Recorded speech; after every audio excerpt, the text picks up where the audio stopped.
Family Feud, tonight at 7:30 on Channel 4. Next time on A Current Affair, a love triangle ends in murder. A Current Affair, tonight at 7 on Channel 4. Help! Call the News 4 Help Center at 1-800-331-HELP. It's not because of a lack of public transportation. There are buses and trains and even futuristic people movers, and they're never crowded, which is to say people don't use them much.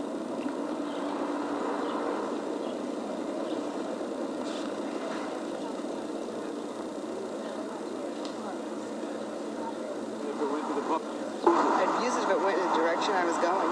I need my car for work. Unfortunately, where I work, it just doesn't get up to that far. Yeah, really, it doesn't stop in Clark Gables. Since the beginning, Metro-Dade's transit agency has been controversial. After 17 years and close to $1 billion, mostly federal subsidies, the system is only half of what it was originally promised. They reached the end of the money before they got to the end of the line. No local money was raised to finish the project, and then came a pointed crack from the president. In Miami, the $1 billion subsidy helped build a system that serves less than 10,000 daily riders. That comes to $100,000 a passenger. It would have been a lot cheaper to buy everyone a limousine. Maybe newly elected Dade County Commissioner Charles Dussault can straighten out the mess. And good morning. Thank you for being with us. Sonny never gets stuck in traffic. How bad is it, really? I don't think Sonny Crockett or President Reagan get stuck in traffic. It still smarts the president's crack, does it? Well, I don't think it doesn't really bother me that much. I think if President Reagan had been on US 1 the other day when we had a light short-circuiting, he'd been stuck there for 2 hours, and he'd seen those trains going by every 5 minutes, he might have a different attitude. You really want to finish this system despite the fact that it is underutilized. It is. I look at it as any system. You have to have a complete system to make it work. Well, we heard the motorists complain that it doesn't go where I've got to get. Exactly. That's exactly the point. It doesn't go where everybody wants to go. And when the original system was designed some 15 years ago, it said we were going to have 50 miles of rail, we only have 20. It said we were going to have 1,000 buses, we only have 450. It said we're going to have 4 miles of people mover downtown, we only have 2 miles. So clearly it's not complete, and like if you have half a car, you don't go half as fast.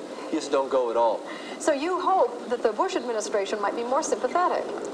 We hope so. That there was a real change in public transit in terms of the funding of public transit when the Reagan era came in.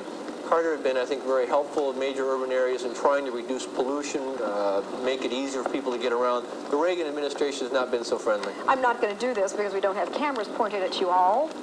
But if I were to ask how many would leave their cars at home and take mass transit, even if it were more or less convenient, I'm going to guess they'd rather stay in their car because Miami still thinks of itself as a suburban area when it is an urban area. How are you going to change that mentality? I think it's a community in transition. Yesterday I was down at Homestead, which is an agricultural area. It's all part of Dade County. We're making a transition from being a suburban to an urban community. And if you were to ask the audience, at least my wife would raise her hand because she does take the train every day. And why? Because you take the car? No, we have to come. I don't want to start dissension in the family. Actually, Charles Dussault, I don't mean to embarrass you. I appreciate your coming this morning.